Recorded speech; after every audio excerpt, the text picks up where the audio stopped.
Hello, everyone, and welcome to Violence and Social Justice in YA with Kim Johnson and Alex Richards. I'm Allison Carvalho, the events manager for Barbara's Bookstore. Oh, sorry, that's my cat. I told you to go over there. I literally just told the authors not to have their pets around, and then my pet decided to be crazy. So hi, welcome. I'm Allison, the events manager for Barbara's Bookstores, and I am so excited about this event. Barbara's has been a Chicago institution since 1963, and we're incredibly excited to be bringing you this virtual event. We're a family-owned and operated bookstore, and we pride ourselves on creating community spaces within our stores and out of them like these events. Before we begin our discussion, I want to give you guys a quick tour of Crowdcast for those who haven't used it before. Firstly, this is a virtual event, and though we have hosted a few, it is still something we're new to, so please be patient with us if we're having any technical difficulties. If things end up going sideways, please bear with us. We're going to get things back up and running as quickly as possible. Please make sure to chat with other book lovers in the chat that's on the side. We'll also be providing links and information about our upcoming events, and make sure to keep an eye out. If you noticed your video is experiencing any lag, make sure to check the little gear button that should be at the bottom of your screen and change the HD setting to 360. That tends to help with any lag you might be experiencing. The last 10 to 15 minutes of the event will be open for questions. So if you would like to ask a question to these awesome authors, please make sure to go to the Ask a Question feature that's directly next to the chat below the screen. That way we'll be able to keep our questions ranked and easy for us to find. And if you see a question that you like, you can upvote it by clicking on it, and that will upvote it. And the more votes a question gets, the further up on the list it becomes.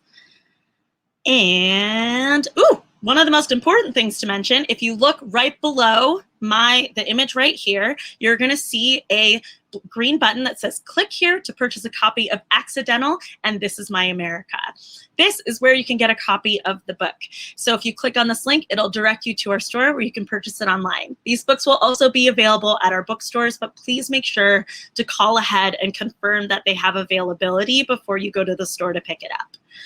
And lastly, I want to say that we want this event to be as informative and fun as possible. So please make sure to take care and be respectful and kind to your fellow book lovers in the chat and throughout the event. I think that's everything. So I think it's time to bring our first author to the screen. This woman has held leadership positions in social justice organizations as a teen and in college. She's now a college administrator and graduate advisor who maintains civic engagement throughout the community, as well as mentoring Black student activists and leaders. Her book, This Is My America, explores racial injustice against innocent Black men who are criminally sentenced and the families left behind to pick up the pieces. I'm honored to bring to the screen Kim Johnson. Hello, Kim. How's it going? Hey, Allison and Barbara's Bookstore. So excited to be here. Thank you for having me and Alex. Of course. Thank you so much for joining us. So I want to begin by talking a little bit about your writing journey. Can you tell us a little bit about how you started writing? Yeah, I always love to talk about my journey, especially because I work with so many young people who think that there might be things that they're not able to do because they don't think either they're good enough at it or, they have other people who are much more talented at it or et cetera, et cetera, et cetera. I started writing at 32. I'm a professional in my career. I'm an administrator, but writing for me was never something that I actually saw myself as dreaming about, or that, I was never someone who was taking a lot of writing classes. It was something that I actually ran away from a lot because it was something I just didn't feel like people at least told me that I was good at. So I didn't believe that I was good at it. And so, but I've always been a storyteller, and I've always been imaginative, always been creative and curious. And I think a lot of my writing stems from my activism in wanting to seek a question and find an answer to it. And so that plays a lot into my storytelling. And I started writing at 32. I'm 41 now, so it's been a journey of about 9 years. This Is My America is the third book that I wrote. The first two books were books that I self-taught myself how to write. I taught myself how to do dialogue tags. I taught myself how, not to, fall into certain tropes. Although then when you know the tropes, then you can break the tropes. I'm not a rule follower. So I do that a lot in my writing. It's like, oh, they say not to do this. Okay, yeah, I'm gonna try to see how I can do this. Yeah. Um, and I after 2 years of my writing, I started querying literary agents, because then I started to think of myself as, actually, I do want to have a published book. I did want to go the traditional route, or at least attempt, to do that. And it was sort of learning through that process of getting lots of feedback and getting lots of rejections, and then writing another story, and then really working on this other book. And I queried an agent who read one of my books and wanted me to go on revisions. And I started telling her how I felt like I was working on This Is My America. And I felt like it was so powerful. And I felt like it was a story that I was supposed to be telling. And she was so moved by the fact that I was like, yeah, no, I'll call you in like a couple months when I'm done with this book. Then we can talk about the other book. And so she asked to see it, and she saw it in draft form and offered 2 weeks later. And we spent about a year revising, and then, I went on submission to a small batch of editors, because we weren't sure if, was my book was my book with all that it contains, was there an editor who was ready for it? And then 2 weeks later, I had my first revision. A week later after that, I had my, first offer. So that's been my Wow, journey. that's incredible. That's so wonderful. And like I can only imagine how difficult, because there are a lot of heavy subjects within the book. And I imagine that you finding an editor that could really like foster this voice had to be incredibly difficult. That's amazing. So you had mentioned a little bit about your work in advocacy for diversity, equity, and inclusion. Can you tell us a little bit about that work and how you think it played a part in writing the book? Yeah. So when I in high school, I was very involved in activism, social justice organizations, a youth president for the NAACP chapter in my community. And when I got to college, I started to get more and more interested on looking at the history of our country and looking at the diversity. And I majored in ethnic studies. And during that time, again, continuing to be involved in activism and a co-director of my Black Student Union, I actually fell in love with learning in higher ed. I fell in love with the sense of being able to um, imagine anything that you wanted to be. And so right when I graduated college, I went into grad school to continue to pursue working in higher ed. And I've been in higher ed ever since. That's been about basically almost 20 years since I've graduated college. And a lot of my work, it's changed, but it's always been with working directly to support students or in support of students. And so my current role, I supervise 5 different units and a director for a Center for Multicultural Academic Excellence, which is a diversity office.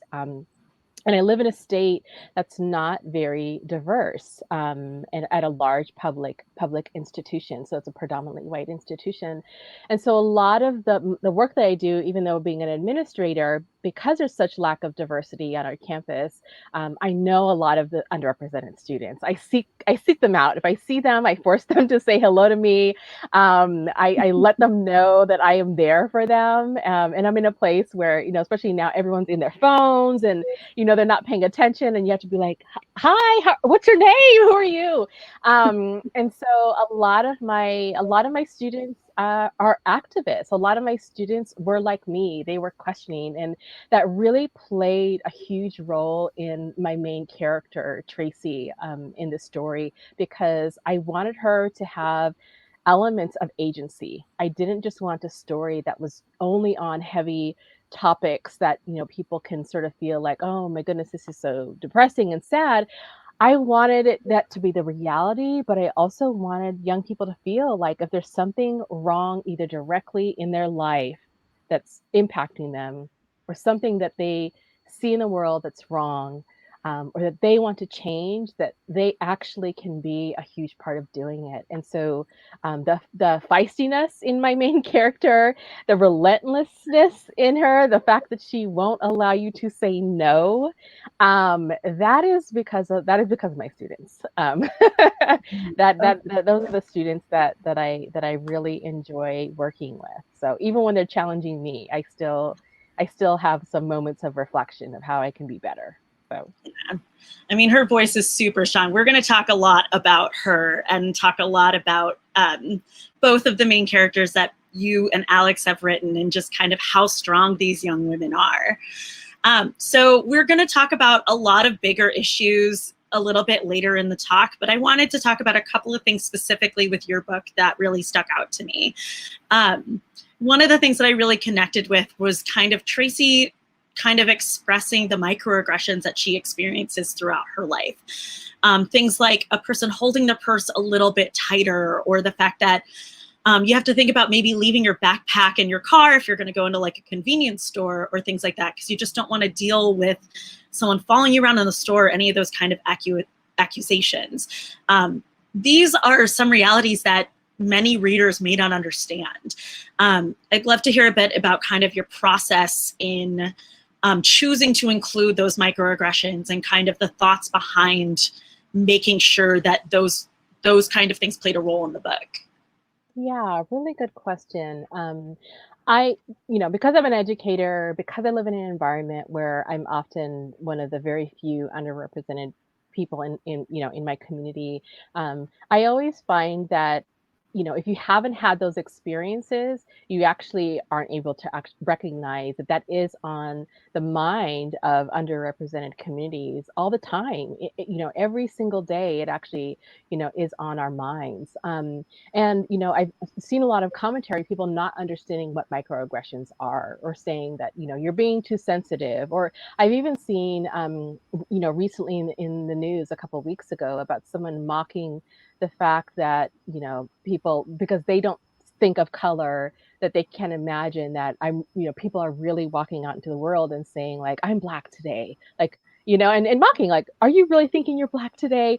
And so when I was writing my story, I wanted to have a main character connect to the actual experiences of Black young women in particular, but sort of add those other layers of just being, a person of color or a Black person in this country.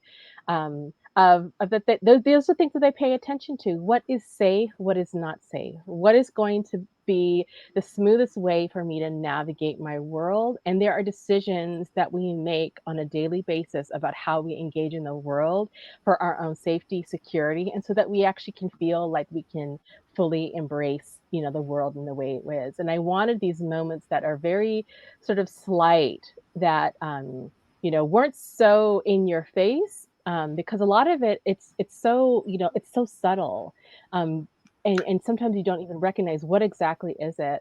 And I gave very specific examples of things that I have experienced. My husband has experienced. He talks about just growing up and him and his brothers, and the kind of world that they sort of faced and how people judge them. And I just felt that it was so important to understand that there is a lens of guilt, especially when we think about bias that has impacted the way we look at, Black people in this country, of this sort of second guessing. There's been studies and even, shows where they've done video where there's someone who is literally stealing a bike who's white in daylight, and no one stops them because they second guess, like, oh, they're probably like, they probably locked their bike out, and sort of seeing the difference about who engages, who doesn't engage. And I wanted that to be shown as a reality, that when I go into the store, yes, I do watch how I carry my purse, or yes, I am aware when I walk by someone and someone flinches,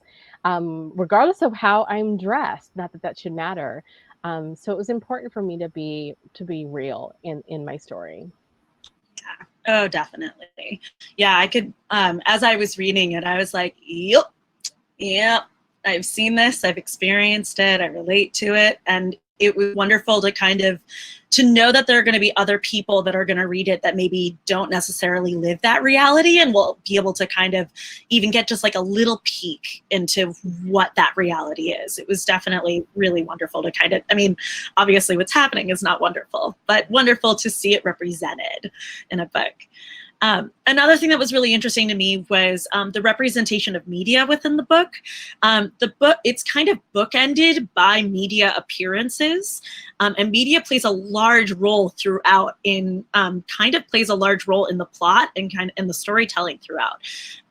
There's repeated representations of bias in the media against Jamal, who is accused of this crime.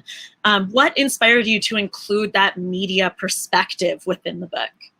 Yeah, I mean, because of such little representation of people of color, of Black people in this country, that the media actually plays a huge role. And all aspects of media, when we look at, television and entertainment, magazines, you know, um, and then going all the way to news coverage, is that's what tells a story to a large majority of America who actually don't have relationships with people of color, or even in their community, or friendships, or never have had someone who is Black in their home. And so media plays a huge role of creating an identity or sense of understanding. And so much about the issues around our criminal justice system, um, that sort of emphasizes, the impact of who does crimes, is the way that you can just view the news and see how a story tells. And I think of Trayvon Martin as a perfect example. And Trayvon Martin, his whole backstory, he was the victim, and his whole backstory was put in front for as part of judgment in who he was, and whether or not whether he should have been a suspect for whatever reason. And now that he was just a kid, just a teenager, and you look at differences of stories. If you look specifically, I think Dylan Roof is used as an example, who he was a white supremacist young man who went into a Black church and committed a massacre there. The way that they talked about how he was a lost young man who, there's so much humanity in the way that they talk with him. And so for me, it was so important that media plays a really important role. And I had Tracy aspire to be a journalist because I also wanted, to show young people that just because you see something is a certain way doesn't mean that you can be a part of change. That you can actually change the way that media is. You can hold them accountable with how they tell the stories of young people. And so, I think so much about race in this country, because a lot of people don't have access. That media is the thread, the thing that connects us. It also is very, very common in a lot of death penalty cases and cases around crime that you later find that the person who is convicted is actually innocent. Is that if you look at how the media plays, how it influences juries and decisions that are made in a very negative way. And not to say that media is a bad thing, because I think media is a very, very powerful. Media has played a huge role in history of looking at civil rights issues. From the 60s, who was recording what was happening? It was the media. And so for me, it's about holding the media accountable to what they should be doing. And to me, it's about speaking truth and equality with how they do it. Yeah. Well, this book has a whole lot of truth in it, let me tell you, in a really beautiful way. We are going to actually switch gears and go to our next author. Kim, thank you so much. We're going to see you in just a little bit. Our next author has been writing young adult fiction since the age of 10 with stacks of spiral notebooks to prove it. Also a freelance magazine contributor for Momtastic and Real Simple. She has also dabbled in photography, theater, television, and film, including making no-budget horror movies. Her novel, Accidental, tells the story of a young woman whose world is turned upside down when her father re-enters her life and tells her that she accidentally shot her own mother with an unsecured gun at the age of 2. With honor, I bring to the screen Alex Richards. Hey, Alex, how's it going? Hi, it's good. Thanks for having me, and Kim. Of course, of course. We're so excited to have you here. So now it's your turn. Tell us a little bit about your writing journey.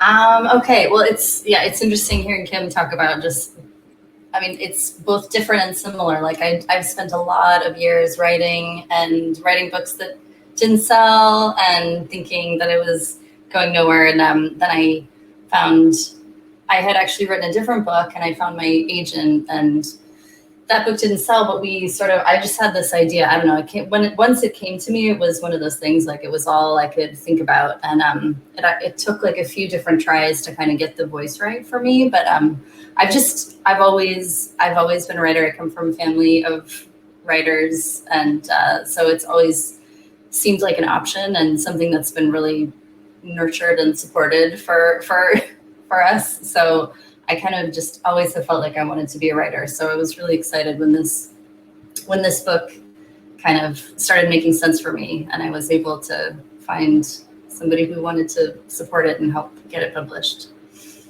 Of course, it's such a lovely book. I'm really excited to talk to you about it, actually, because there was a lot in it that I kind of related to, and I felt like, oh gosh. Okay, we'll get into it.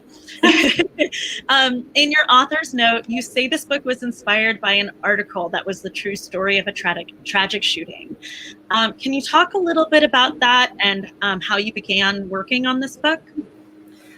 Yeah, so these types of stories happen kind of on a weekly basis almost in the United States. Like if you start to Google it, you'll find just pages and pages. And I think that this specific story that got me to thinking about it was a few years ago at this point, and a mom was at Walmart and her toddler reached into her purse and found a gun and shot and killed her, like in the middle of Walmart.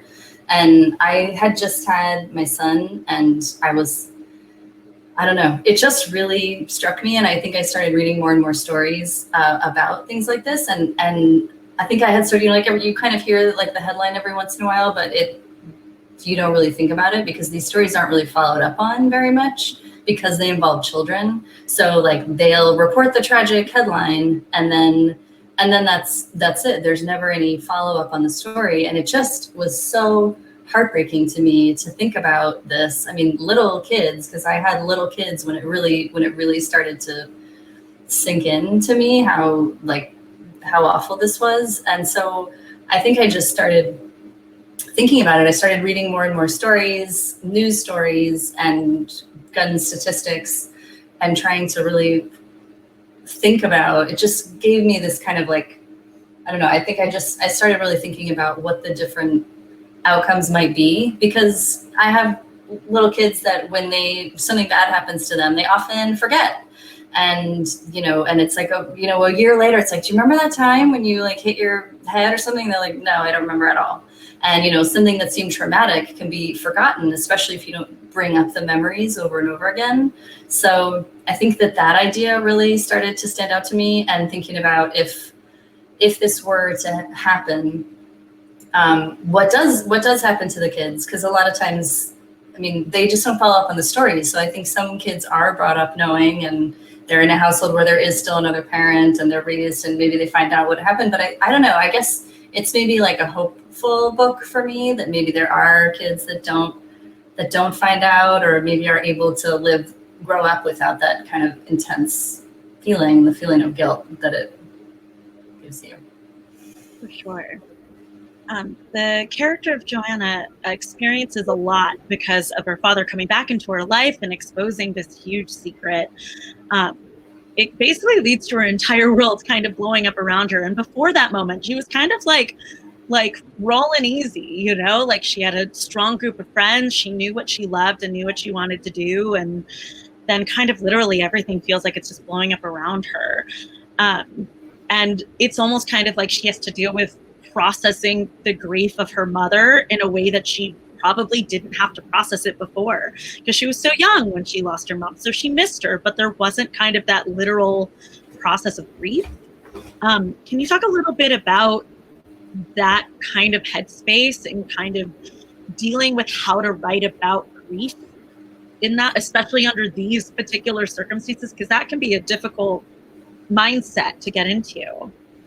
Yeah, so the character grows up thinking that her mom died in a car accident. Her grandparents have been hiding this from her intentionally for all this time. And then when her father comes into town to reconnect with her, he wasn't really aware that she had been lied to all this time. So he kind of like spills the whole thing. And yeah, like the guilt is it's very intense. I mean, it was, I just, because I haven't been through this situation, it was really, really speculative. And I just was thinking, I mean, it's impossible to think about a situation like this and not, from my perspective, and not imagine feeling that guilt that just really drags you so far down. But also, I mean, there's a lot of guilt from all the characters, kind of like the father sort of comes back into the picture for his own personal reasons that are also, dealing with guilt. But yeah, I mean, I don't know, like I did a lot of character sketches. I thought about it from a lot of different perspectives. And it really, I think that the way that the character ended up developing was a lot based on just what I thought. I don't know, I think like I made her background the way that it was. She's comes from a religious family, and I just wanted the whole thing, like she's been raised with all this faith, but then this really kind of rocks that whole world for her. I think there's just no way you can imagine anything like this. So it was all just really kind of, I mean, I read a lot of articles about how to deal with grief and, but I think just, I was interested to just kind of, it's one of those things where you just like let the character kind of take the page, and I just kind of let her feel the feelings that she had. Yeah, no, definitely. And she, as I kind of said before, like I really am excited to kind of talk about their individual voices, both yours and from Kim's book, because it really felt like their voices just came off the page. I could hear them in my mind in a really wonderful way. So the book has a lot of conversation about responsibility and who should take responsibility for the tragedy of the shooting, for the secrets that were kept, for the people who stayed away, like the father. How did you want to approach exploring the idea of blame and the way people would view these tragedies from the outside, as far as the community around her and around this tragedy, as well as from the inside? I think from like a human perspective, everyone feels a strong amount of guilt during this whole thing. I mean, Joe feels a ton of guilt because this is all really, she had no idea. So it's just the shock of it. I think, she didn't grow up knowing about it. So the shock of what happened is just such an onslaught, like an avalanche of guilt for her. But everybody feels guilt. Her parents feel guilty her grandparents, feel guilty that they kind of hid everything from her. They were doing it with her best interest in mind. And I, from a parent's perspective, can totally appreciate that. You want to shield your kids from anything bad happening to them. But, they're to blame a little bit. And obviously, but I think what it really boils down to, as far as I'm concerned, is that the gun owner is really the one that's to blame in this situation, because the father was the one who left a gun unlocked and in the house. So it was really up to him. And he ends up going to jail for a little bit of the time, and and kind of just retreating. His guilt just takes him completely out of the picture. So I think that's, and that's something that he sort of ends up trying to like atone for the entirety of the book. But yeah, there's just so much blame. It would be impossible for anyone, I think, to not feel guilt in that situation. I think even as far reaching as like the friends, they feel guilty that they can't be better friends to her, like that they don't know exactly what to do. I think it comes down to the issue of gun safety. Yeah. Oh, for sure. Alrighty. Well, I think it is time to bring Kim back onto the screen so that we can talk a little bit more about both of your books and kind of the way that your books can connect. So if Kim, there she is. Hi. Thank you so much, Alex, for sharing all of that. I really appreciate it. I'm excited to ask both of you some questions. So what we're going to do, I'm going to ask a question, and because this is a virtual event and sometimes it can be difficult, I'm going to direct who is going to talk first, but feel free to jump in after the person that is talking has ended so that then both of you have a chance to kind of talk. We have learned this is the best way to go. Otherwise, it's everyone going, huh, whoop, what, whoop, and it becomes like a whole thing. So we're at the question I'm very excited about. So both of your characters have very distinct voices, and it's really, really easy to connect with them. Like, as I said, I felt like I could hear their voices in my mind, and like I could relate in a way that doesn't always come off the page. I think YA books are really great at this in a way that a lot of other fiction doesn't necessarily have that same strength.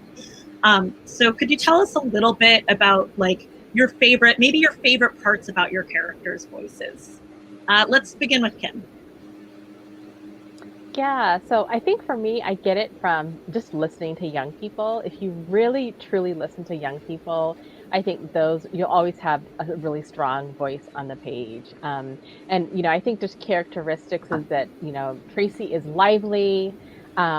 She lives her life, kind of in your face a lot. And so her commentary needs to be that way. She's smart as a whip. And so, part of that has to come out a lot.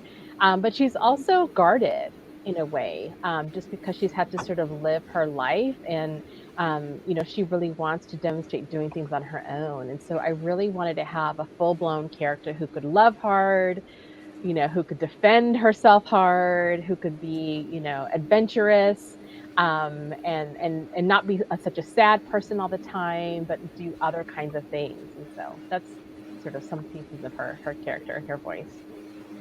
Mm-hmm. Alex? I love that you say that you like listen to a lot of teens because you're a teacher and you're with them a lot, and I'm honestly not that with that many teens all the time. But I feel like I just still am a teenager somewhere inside of me, and I love writing the teen voice. I feel like even before I was a teenager, I wanted to write teen fiction, and then I was a teenager and now I'm not, but it's just always been, I think, the most comfortable place for me. I really love it. And yeah, as far as kind of like, I loved writing, like little details about the character. She really loves to sew, and that sort of ends up being an outlet for her while she's going through all this. It's sort of like some kind of a very therapeutic thing that she does to get through some of these hard times, which she doesn't really kind of know how to deal with anything. And music is really important to her. But yeah, I mean, there was a lot, I did a lot of like character sketches, and she was definitely very different, I would say, in the first draft. And it took a few revisions to try and make her more unique. Like, I think that making a character, giving a character uniqueness is definitely so much more interesting to read about. Like Tracy and Joe both like are, they're really unique, and they're driven in their different ways. And I just think that's just, for a reader, that's so much more fun to read about. Yeah, definitely. And I'm gonna tell you right now, I definitely relate to that, like still living that teenager life. I feel you on that. Ain't that so both of your books do talk about different things, but there's a social justice that underlies both of them.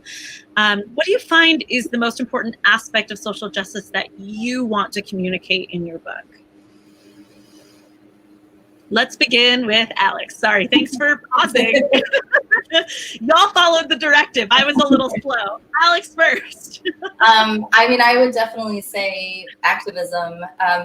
This book is not as like strongly like really geared toward activism as Kim's book is, but I think just going through this personal journey, she realizes that one of the main things that is helping her process it is sort of learning about what is actually going on in the world that's beyond her comfort zone, and finding information, other like articles and statistics, and realizing that there's a real problem and there's something that can be done. And I think that for a lot of teens, we're really lucky to be in an age where a lot of teens are taking action and fighting for what they believe in. But I think, there are even more that could be. And I think like any sort of heroine they can read about that is doing something, and you kind of read this book and you think like, yeah, there are things I can be doing. There's things anybody can be doing. I think it's really really important now more than ever. Sure. Yeah, and I think the same in thinking about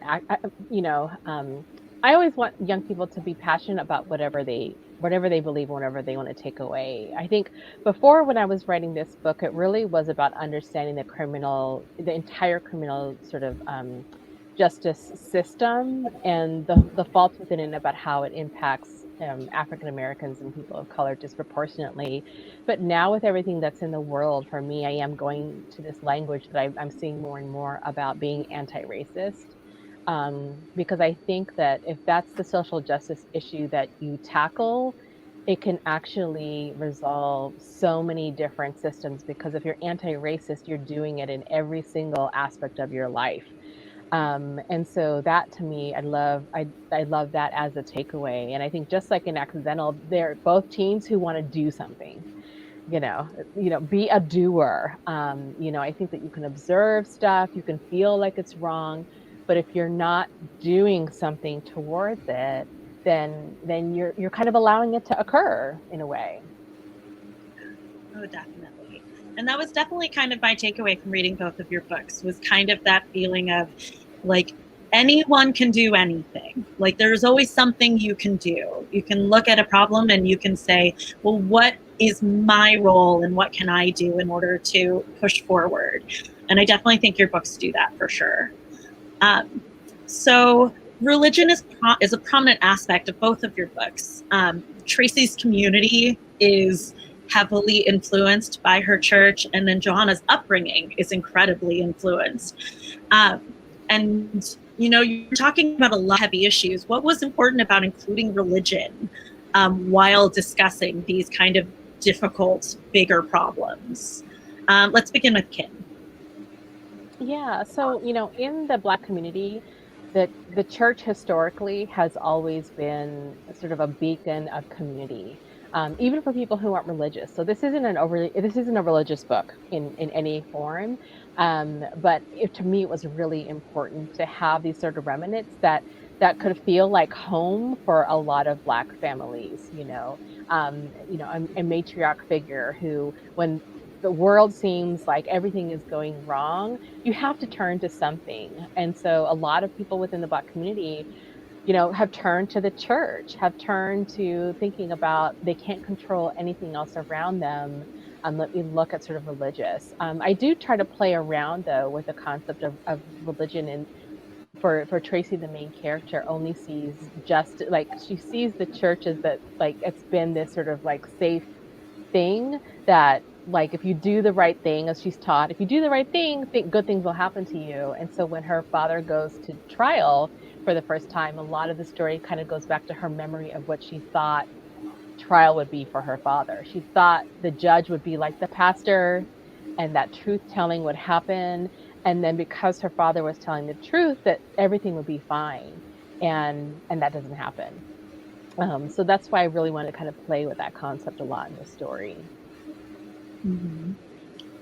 What about for you, Alex? I think that I have sort of different explanations, I guess. Like, one just being that I wanted to create a bunch of different characters with different upbringings. I mean, so I think that faith really helps her grandparents, for instance, who are the main kind of religious force. They are Baptist, and I think that their faith sort of helped get them through everything that they went through. Like, they lost their daughter, and it was their faith that got them through it. And it was their faith that helped them, decide to take in their granddaughter. And there's a lot of, like, I think I wanted to reach more people and try and make this story accessible for more people, because I am actually not religious. And so the other thing was just, I think when I started it, maybe it was even subliminal, that I was just trying to flex my muscles creatively and try and write something that was outside of my wheelhouse. And so that was actually really interesting, doing a lot of research, like watching a lot of sermons and reading a lot of different Psalms and stuff and trying to find, because there's one like big scene that's in church, and I found it like really interesting, and just and then it gives Jo, the main character, kind of the opportunity to make her own decisions. She's been raised religious, and this is a really earth-shattering experience for her, so it gives her a chance to create her own narrative and her own voice, and decide if that is something that's going to be, because it's a real, moment for her where she doesn't know if that is necessarily what is right for her, because how could I have done this? How could any God have let me do what I've done? So it was really interesting for me to explore different sides of that and see where it took each character differently. Definitely. So what's really interesting to me about the book industry, just in general, is just how long it takes to make a book. A lot of times it can take, as far as the author is concerned, it can take years, or sometimes there are some authors who can write very, very quickly. But generally speaking, it takes a long time to write a book, and then it takes a long time to sell a book, and then it takes a long time to get a book edited and then get it published. It's a whole long process, and it can take years. So I'm really curious, with everything we have going on right now, there's a pandemic, we have the Black Lives Matter protests, there's so much divisiveness in this country. You guys probably wrote these books a couple of years ago, but they're coming out now. And how do you think that with everything we have going on is changing the way your book is going to be received? Or at least like your mindset of when you wrote this book versus the moment we're in now? Like, how does that all feel? Let's begin with Kim. I think for both of our books, they're issues that have been issues for a very long time. And so I think for me, it's not that it was new about what I'm, tackling, but it feels ever so timely.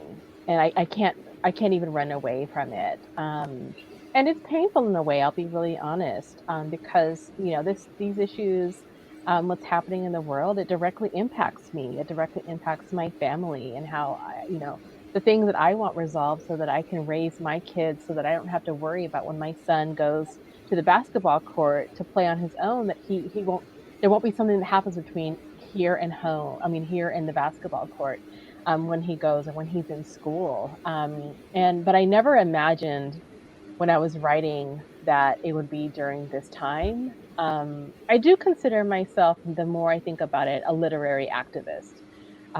Because of all of my interest in the work that I do want to have a writing career where I'm talking about poignant issues that as a country, we should be talking about. And I did start writing my book right around the first wave of the Black Lives Matter movement.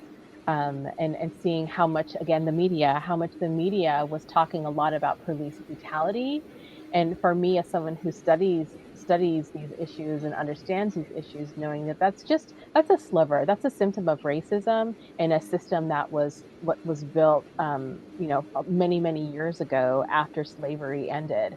And so, I really wanted to be able to tell a story that could help readers unpack that and see that it's an entire system that's all connected. It's not just a police brutality incident. It's who is a suspect, who is followed, who is arrested, who goes to trial, who has the funds to defend themselves. What does the jury look like? What do the laws say? What does the sentencing say?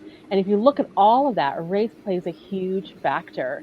And so now my book comes out in the midst of all of it. And, for any book that comes out in 2020, it is not what we imagined it was going to be. Pandemic, no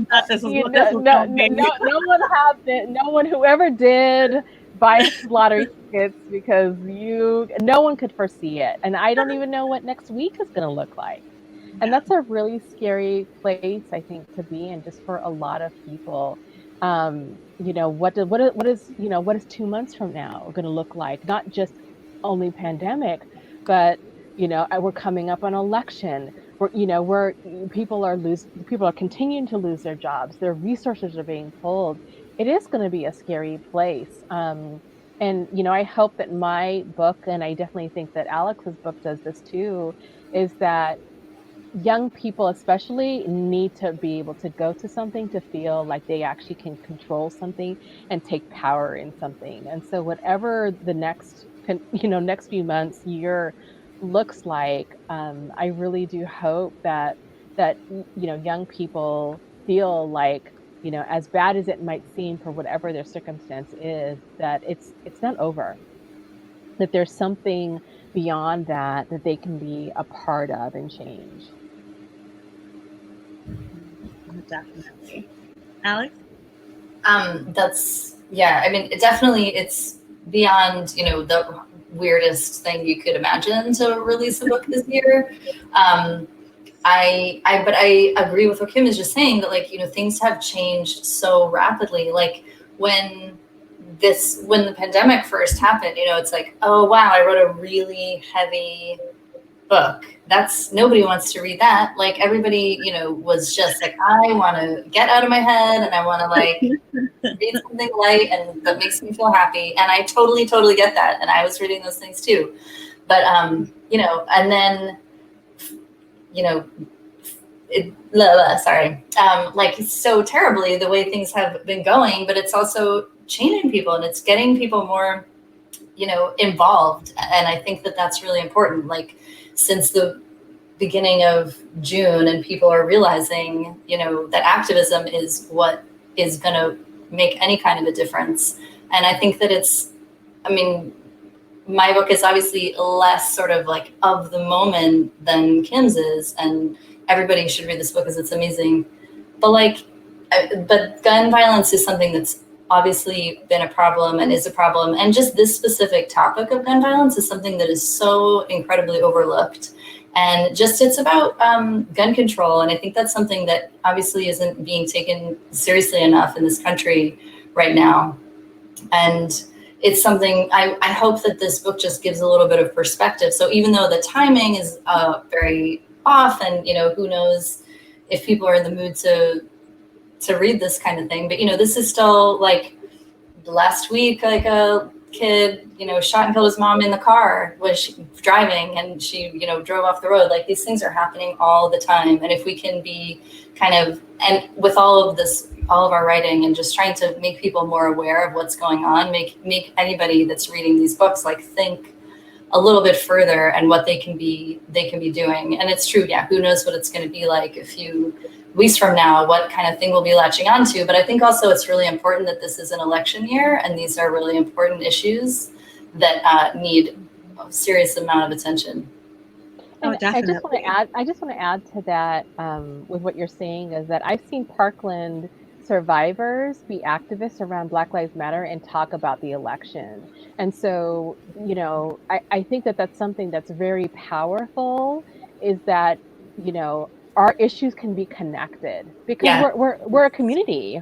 We're a community. And so I think that piece is so powerful, in that there's so many reasons why voting is so important, using your voice, advocating to legislatures on so many issues, who's representing you, because our laws are made. The laws that protect us, are made. Anyways, I can get super excited about this, but I see it all interconnected. Yeah, that's exactly what I was going to say. I mean, I feel like at the end of the day, violence is violence, whether it is violence at the hand of cops or the violence at the hand of guns, or unfortunately, sometimes both of those things overlap in that Venn diagram. And all of these issues are worth talking about and are important, and they're all incredibly related. Oh man, am I getting my feelings? But this beautiful eye makeup I did. Oh goodness. So, I want to talk a little bit about trauma and mental health, because I think both of your main characters experience a lot of trauma in a lot of ways. And I want to talk a little bit about the importance of what was the importance for you of making sure to talk about, because both of you talk about mental health in both of your books. And I think that's something that is opening up a little bit more in the world, but people are still reticent. I mean, people are still kind of scared to open up that way and to look at mental illness as illness. You know, they kind of look at it as like, oh, you'll get over it. Oh, you'll be fine. And kind of like push things down. And I feel like your characters, they talk about what they're going through and they express what they're going through to the people around them and try to help themselves. So if you guys could just share a little bit about that mental health journey, especially Alex, because Johanna goes through, she starts experiencing panic attacks as a result of everything she's been through. And like, I just found it was so powerful to kind of read through what those panic attacks were like. I feel like a lot of people may not want to say like, oh, I've experienced that before. I didn't even realize that what I was experiencing was a panic attack. So if you could talk a little bit about that. I'll start. Oh, no, sorry. I was directing at Alex. I'm sorry. I didn't make that clear. Yeah. So, yeah, I mean, definitely the panic attacks. I mean, whether or not it was clear, I get panic attacks. So those scenes were really intense to write. But I also felt like they're really important. I think that not enough people understand that it's okay to have those feelings. And I actually even have heard from people that are like, thank you for like putting a name to this. I mean, just like that it's people think that it's not okay to have panic attacks and it's just, you know, try and sweep it away. Like you'll get over it. It'll be fine. And I make a point of like her grandparents in the story are like, just, you know, read the Bible, make a sandwich. Like these are, you know, that's their kind of way of dealing with these things, which may work for some people. But so I think I wanted to make like enough of a character arc that she starts out thinking, I'm not allowed to, like, I shouldn't really worry about these feelings. Like, oh, you know, she feels a lot of guilt in the beginning, but it takes a long time for her to really process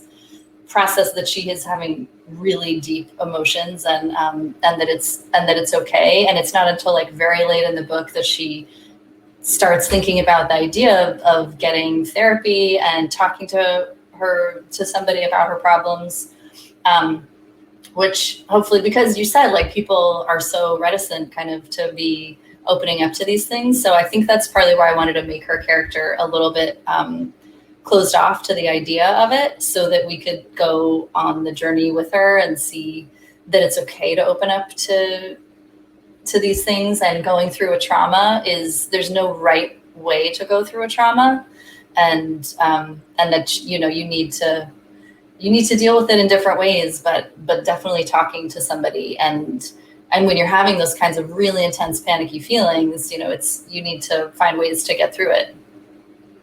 Definitely, for sure.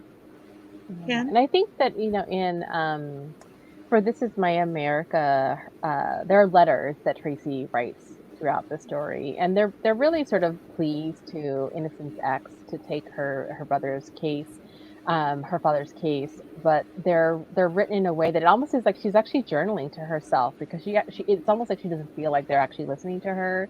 And that was sort of her way of taking care. I think the other was just showing that there's more to the pain that's going on, more to the hardship that's going on. So her having friendships, her having love interests. When I work with my students, and they're activists and they're very passionate about the things that they're working on, they're also really upset that they didn't do well in a test that they had, or that they had a breakup, or they got in a fight with a friend. Those things can all exist in one person, and I think often we don't really talk about that.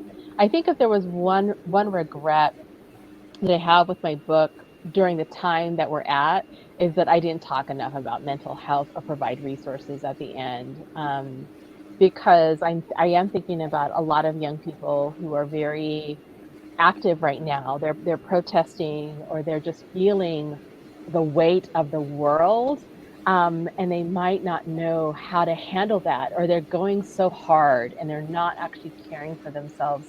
I think that that's probably the one regret, because Tracy is just so determined and fighting so hard in this sort of desperate way, that I wish that I would have had more of those resources, you know, there. But still, you know, still writing it in the ways that I did. So. Well, and I think she connects to the people around her, and she she leans on her community, and she leans on the people that can help her through everything. Like, it isn't her like gung-ho on her own. There's always someone with her that's kind of helping her along the way. And so I think that's a huge lesson for mental health, that you can't do this alone. You can't do any of these things, any of these difficult things. You can't do them alone. You have to find ways to get community. And I think both of your characters have such strong, wonderful communities that just make what they're going through just that little bit easier. It's really lovely. We are nearing the end of the event, so if anyone has any questions that they want to ask, please make sure to put your question in the Ask a Question portion at the bottom of the screen. We have one more question, then we'll go to those. So I'm going to actually combine a couple of questions that I had, because you guys have given such wonderful answers. You've ended up answering a lot of other questions I had. So a lot of these, especially Tracy and Johanna, are both incredibly strong characters. And I feel like their voices represent a lot of what kids are struggling with right now, because there is a little bit of this feeling of helplessness, feeling like this is a really big world. These are really big issues. Like, how do I even approach any of these things? So my first is a two-part question. So first part, what would you want to specifically say to those high schoolers and to the people that are hopefully reading this book? And then second part of the question, what resources would you recommend that they reach out to in order to be able to take action if that's something that they want to do? Let's start with Alex.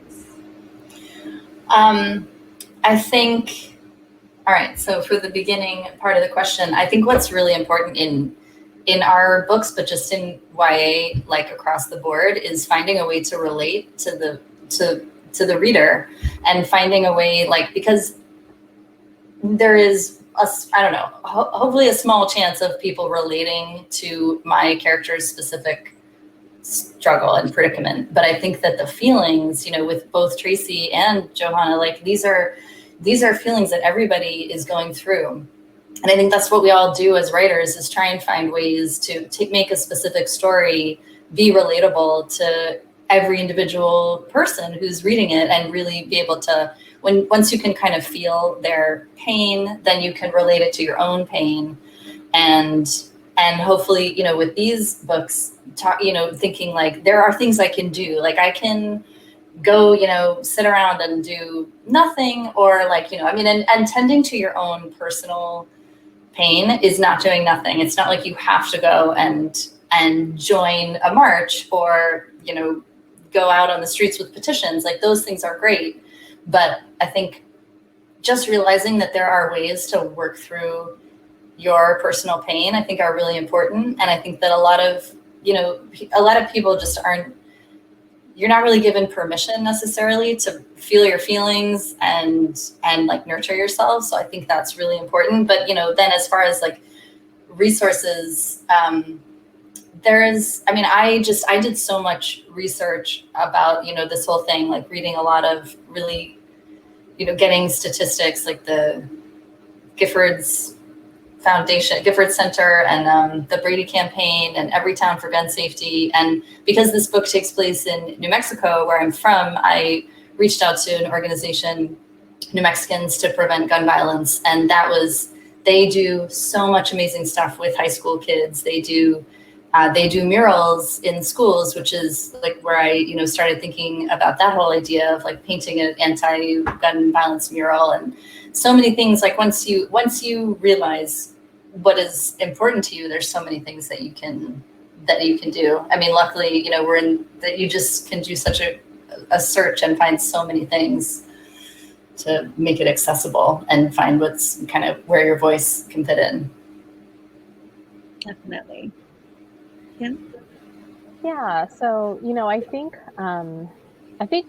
with readers, I connect with a lot of what Alex said about, even if these issues don't directly impact you, can you find the humanity in the story? Can you connect to the experiences of being a young person and wanting a better life, or what would it be like if someone was taken away from you? And I think that if you can do that, we can be better people, you know. And I think it's a skill set of learning how to be empathetic to others that we just don't often nurture and care for. And so that's a takeaway that I would hope for any reader. um, I think that for the ones that are seeing the big issues of the world, the issues that just seem almost overwhelming, that you don't know how to solve it. I talk a lot with young people who want to sort of, you know, take things on, and I say that we can't fix the entire world, but we can make it a better place. So what is the one thing that you want to try to work on and focus on that? Just a way to sort of wrap your hands around something, you know, and tackle it. And I also connect a lot with what Alex said just about, you know, protesting isn't the only way to actually do things. There's a lot of different ways that you can be engaged. Protesting is a disruption. It causes people to feel uncomfortable. People don't want there to be protests. They want it to stop so things can be back to normal. And so it's sort of sending an alarm bell. That's what a protest is. But then there's the work, right? So what do you want out of it? And so I think for a lot of people who are learning about these issues or care about these issues, finding out what they can either do in their community so that the work can be done, whether that's, you know, helping people in your community, whether that's, you know, writing a letter to whoever your representative is, whether that's fundraising for bail funding, whether that's doing anti-racist work in that. In the back of my book, I did write an author's note that I thought would be just very helpful for any reader, because before, when I was writing it, there were so many topics that I just didn't think that, you know, how many people would actually be aware of a lot of these issues. And so I really wanted to provide that foundation and context in a lot of the books that I was using. And now that, you know, my book is coming out, a lot of the books and resources that I used are atop of the anti-racist reading list, or the books that people are now buying or actually might have in their homes. And so I think it's now much more accessible because schools are buying these books, libraries are bringing these books into the school, and then families are buying these books for their homes. And so I think that there's a lot more resources that there were than I ever, you know, imagined. But there are resources that are listed there. And then in the next couple of weeks, the discussion guide that goes with my book will be on my website. And so that will Amazing. be really accessible for people who want to have more in-depth discussions on these issues. So Wonderful. Oh, that's incredible. Alrighty, so we are going to ask a couple of questions. Our first question is from Jan, and she's asking, is the media catching up with the Black experience at all? no. I mean, a little bit. I mean, I like to be very honest. I mean, I think in their own little way, you know, Joy Reid got a show, you know, that's good. No, again, I try to find joy and happiness in sadness. And so I have a lightness to me, which can be so strange, like, oh, she's silly when there's serious things happening. It's the only way I can survive. It's my self-care. But you know, I do. So honestly, I do think that a lot of people in a lot of different industries are starting to pay attention to some very simple things that should have been given, all the way to some bigger conversations about actually how are they, you know, a part of upholding white supremacy in their work, or, you know, not being anti-racist, but actually, you know, they don't have that representation. And so I think that there's a little bit of more awareness, but it takes a lot more than what we're seeing in the world. People actually have to dismantle the way that the structures, hiring, you know, how you engage with people in conversation, who gets the story, what's the angle. There's a lot of retraining and letting go of stuff that needs to occur for there to actually be systemic change that persists in our media. And it's not going to happen by all of a sudden people being aware of, oh wow, no, this is like super serious. And part of it is that they have to engage in conversations, which means that there's huge structural hiring and representation that needs to occur, because you can't have these conversations in a vacuum. You can't imagine how many different issues we sort of see come up.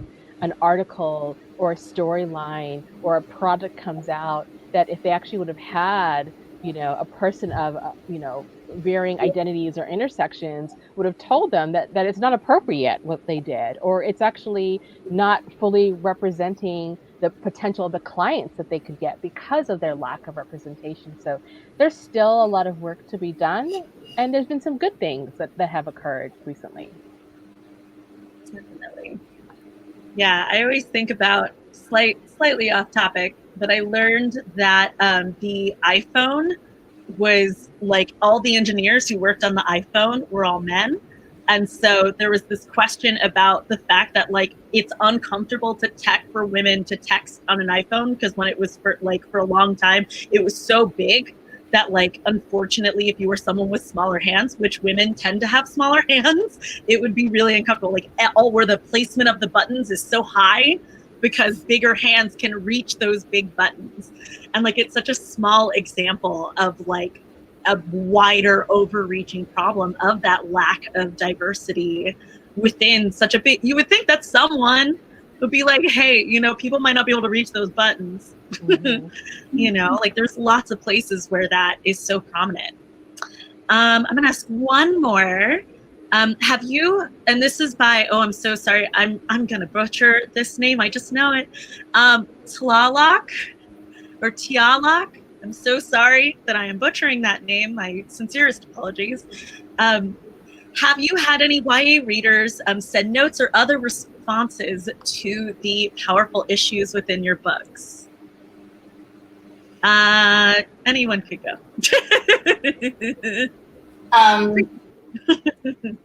Let's see. I mean, I haven't really yet. His name is Tlaloc, and I went to high school with him. Actually, not even high school, earlier than that.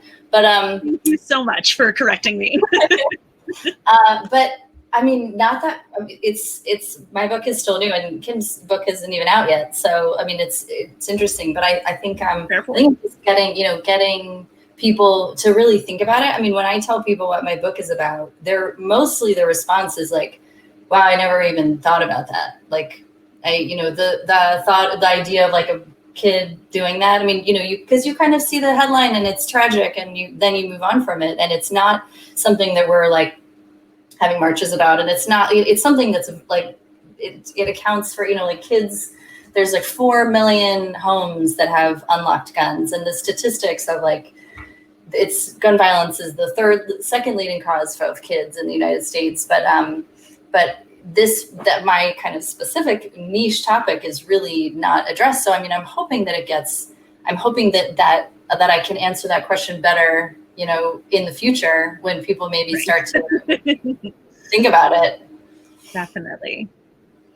Yeah, I've had, because of the early reader digital arcs that are out there, I've had notes just from readers, and I think that it's felt really real now, that like my words actually matter. They're really important, and I do take a honor in knowing that my story is going to impact a lot of people in a lot of different ways. And then as my book comes out, I mean, I think the sad part, although it's summer, so summer we probably wouldn't be around a lot of young people. So I think it'll be the fall when, maybe we'll hear a little bit more from younger readers, YA readers, who'll tell us how much it means to them. But I've been so,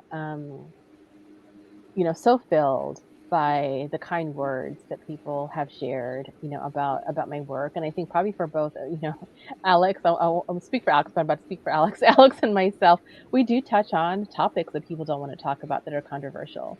And so as a writer, that actually is a scary thing. It upsets people, it upsets some people, the kinds of things that we talk about. And so that's just something that I think, we'll be strong together, Alex, as we navigate, navigate things. So Yeah. And I think we lost Allison, so you can maybe. Oh no, can you not see me? No, we can't see you. I see an A. Yeah. Oh, but you can hear me. I can hear I will- you. We can hear you. Okay, if you can hear me, I will 100% take that. That's just dandy. All right, everyone. Well, I just want to say once again, thank you both so much for being here and being part of this conversation. It was incredibly powerful, and I'm really thankful that I had the opportunity to talk to you both. If you could really quickly share your social media handle with us, we'll begin with Alex. This is like the hardest question of the night. My Twitter is AlexGirlNYC, I think. Let's hold up my book and my Instagram. And I have a website. It's it's AlexRichards.nyc. See, why is this so hard for me? Instagram author Alex Richards. Yes. Yeah, and you can find me at KC, the letters KC Johnson Writes, and that's my website and my Twitter and my Instagram. And then this is my book. This is my America. So beautiful. Yes. Yeah, both of your book covers are just so beautiful. I love them so much. Well, thank you everyone for coming and attending this event. We were so excited to have it, and we hope to see you again at one of our other amazing virtual events. On July 30th, we'll be having a conversation about world building in YA, featuring Rory Power, Christine Lynn Herman, and Amanda Foodie. And then also make sure to check out our event pages, because we'll have other events such as Buzzwords Trivia, our trivia game night, which we're actually having tomorrow night. Email events@barbarasbookstore.com for details. And we have a whole slew of events for August that we just scheduled that are some back to school events with YA and middle grade authors, as well as celebrating a romance month with some really wonderful panels about romance. So thank you all again, and happy reading. Thank you. Bye.